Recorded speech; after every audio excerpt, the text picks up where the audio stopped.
How I manifested my diary. तो ये एक बहुत छोटी सक्सेस स्टोरी है, लेकिन सक्सेस स्टोरी है और इससे ये पता चलता है कि हम लॉ ऑफ अट्रैक्शन कैसे काम करता है और कैसे अगर हम डिटैच हो जाते हैं अपने आउटकम से तो वो चीज़ इतनी स्मूथली और इतने एफर्टलेसली हमारे जीवन में मैनिफेस्ट हो जाती है। तो ये मेरी स्टोरी शुरू होती है। मुझे अपने लिए एक डायरी ख़रीदनी थी, बट मेरे पास ऑलरेडी बहुत सारी डायरीज़ हैं। मेरे को डायरी लिखने का बहुत शौक़ है। 8-10 साल हो चुके हैं जब से मैं डायरी यूज़ कर रही हूँ, बट मुझे पता नहीं था कि डायरी का सही इस्तेमाल क्या होता है। मोस्ट ऑफ़ द टाइम पहले जब मैं यूज़ करती थी तो उसमें अपने सैड एक्सपीरियंसेस ही लिखती थी कि आज ये बुरा हो गया, आज ये हो गया, आज मुझे इस बात से दुख हो गया, है ना। तो पहले मैं ऐसे लिखती थी, बट अब पिछले 3-4 साल से मुझे पता है कि डायरी का यूज़ हम कैसे कर सकते हैं। तो पहले तो मैं एग्ज़ाम्स की प्रिपरेशन कर रही थी, तो उस टाइम पे मैं उसमें अपना कुछ रूटीन लिखती थी। आज मुझे ये पढ़ना है, ये लिखती थी, पढ़ाई से रिलेटेड चीज़ लिखती थी। तो उस समय ऐसे जीवन में कुछ पर्सनल लाइफ़ को लेके कोई दुख वुख नहीं था और उन पे कोई फ़ोकस भी नहीं था, तो वो सारी चीज़ें बिल्कुल नहीं लिखती थी। फिर धीरे धीरे मैं लॉ ऑफ अट्रैक्शन जब सीखा, मैंने समझा, तो उसके बाद मुझे पता चला कि हमको सैड चीज़ें तो बिल्कुल नहीं लिखनी चाहिए और लिखनी चाहिए तो हमको सिर्फ पॉजिटिव चीज़ें लिखनी चाहिए। और डायरी लिखना एक अच्छी हैबिट है। अपना उन चीज़ों को लिखो जिनके लिए आप ग्रेटफुल हो। तो ये सारी चीज़ें मुझे पता थी, तो मैं पिछले 2-3 सालों से डिलीजेंटली फॉलो कर रही हूँ जर्नलिंग करना। और उसमें मैं सिर्फ पॉजिटिव और अच्छी चीज़ें लिखती हूँ, जो मेरी गोल हैं, अफर्मेशन वगैरह, ये सारी चीज़ें लिखती हूँ। तो क्या हुआ कि मुझे एक नई डायरी ख़रीदनी थी, बट इस बार ना मेरे दिमाग में एक आइडिया था कि मुझे इस तरह की डायरी चाहिए।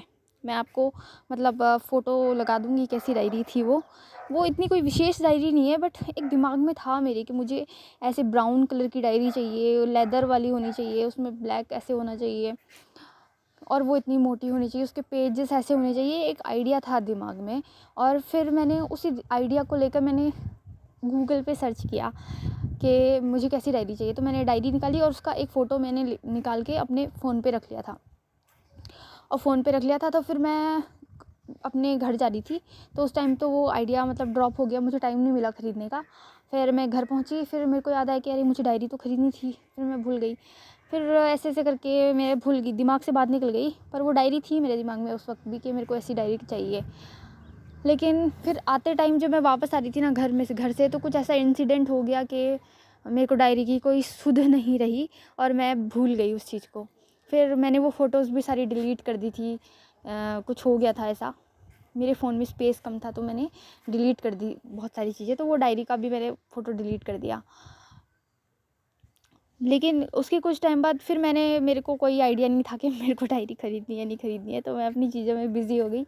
लेकिन उसके 2-3 महीने बाद अ, जब मैम ये शांभवी मैम का जादू प्रैक्टिस स्टार्ट कर रही थी, तो उस वक्त मुझे अचानक से लगा कि यार मुझे डायरी ख़रीद लेनी चाहिए एक नई। तो मैंने अपनी बहन को बोला, वो मार्केट जा रही थी, मैंने उसको बोला कि तू ना मेरे लिए एक डायरी ले आना। मैंने उसको कुछ नहीं बताया कि कैसी डायरी होनी चाहिए, बस मैंने उसको पैसे दिए और उसने कहा ठीक है ले आऊँगी। और वो लेकर आई ना, तो मैं हैरान हो गई, क्योंकि ये बिल्कुल एग्जैक्ट वैसी डायरी थी जो मैंने ऐसे विजुलाइज़ की थी अपने दिमाग में और जिसकी मैंने फ़ोटो अपने फ़ोन पे रखी थी और मैं जिसको सोच रही थी कि मेरे पास ऐसी डायरी होनी चाहिए। डिट्टो सेम टू सेम वही डायरी थी। और ये देख के ना तो मेरा लॉ ऑफ अट्रैक्शन, मैनिफेस्टेशन, इन सब चीज़ों पे विश्वास बहुत बढ़ गया और मैंने ये स्टोरी सबको बताई, अपने दोस्तों को, अपने घर में सबको। तो लॉ ऑफ अट्रैक्शन बहुत ज़्यादा एक्यूरेटली काम करता है। लेकिन जैसे आपने देखा था ना कि मैंने क्या किया, मैंने वो विजुलाइज़ किया था अपने दिमाग में कि मेरे को एक डायरी चाहिए। लेकिन उसके बाद मैंने उस आउटकम, जब मेरे को ख़रीदनी है करके मैं उतना ज़्यादा अटैच नहीं हुई थी उस चीज़ से। बस मैंने एक विजुलाइज़ किया था दिमाग में, मुझे ऐसी डायरी चाहिए। उसके बाद मैंने उसका फ़ोटो निकाला और मैंने उसको देखा कि हाँ ऐसी होनी चाहिए। उसके बाद मेरे दिमाग में कुछ देर तक रहा, वो 1-2 दिन तक रहा कि हाँ मुझे डायरी ख़रीदनी है।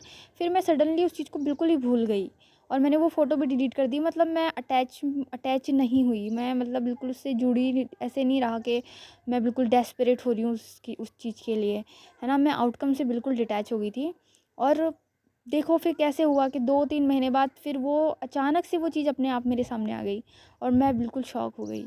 तो इससे मुझे ये सीख मिली और आज इससे आपको भी ये सीखना चाहिए कि जब हम कुछ मैनिफेस्ट कर रहे होते हैं ना, तो हमको हाँ, हमको कैसा चाहिए, क्यों चाहिए, ये सारी चीज़ें हमको दिमाग में रखनी चाहिए और उसको विजुअलाइज़ करना चाहिए, अफ़र्म करना चाहिए। जब तक हम पॉज़िटिव हैं, हमको ये सब करते रहना चाहिए।